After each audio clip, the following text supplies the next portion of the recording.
অনেক খবরের মধ্যে আবার একটা খবর পাওয়া যাচ্ছে যে আজাদ মল্লিক নামে একটা লোক, সে পাক নাগরিক, সে কিছু বছর আগে ভারতবর্ষে এসেছিলো এবং পশ্চিমবঙ্গে এসেছিলো। আসার পর সে এখানে কিছু করে আধার কার্ড পেয়ে যায়, যাই হোক ভালো। কিন্তু আধার কার্ড শুধু এক জায়গায় না, 3 জায়গার পায়। সে থাকে বিরাটিতে, কিন্তু তার কাছে আধার কার্ড আছে মধ্যমগ্রাম, বিরাটি এবং নৈহাটির, এবং বিভিন্ন জায়গার পাসপোর্টও পাওয়া যায়। এবং আমরা সবাই জানি যে আধার কার্ড পেতে রাজ্য সরকারের সহায়তা লাগে, এবং সেই জানে, এবং সেই রাজ্য সরকারের সেই এলাকার কাউন্সিলরটাই জানে যে সে কীভাবে পেয়েছে, কারণ সে কীভাবে পাক নাগরিক হওয়া সত্ত্বেও সে এতদিন কীভাবে ভারতবর্ষ রয়ে গেল, কীভাবে সে আধার কার্ড বানাতে পারলো, এবং তার কাছে তিনটে জায়গার আধার কার্ড রইলোটা কীভাবে। রাজ্য সরকারকে কি কিছুই জানে না?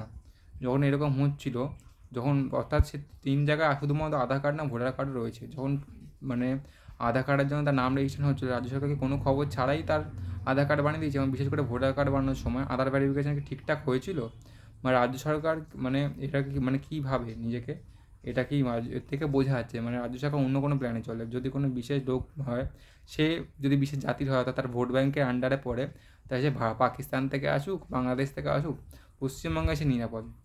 কারণ সে এখানে মুখ্যমন্ত্রী ছায়া আছে। সে 3টে 10টা ভোটার কার্ডও বানাতে পারে, 3টে 10টা আধার কার্ডও বানাতে পারে, এবং আরামসে একটা একটা একটা আধার কার্ডের ভিত্তিতে, একটা ভোটার কার্ডের ভিত্তিতে অনেক ভোট দিতে পারে।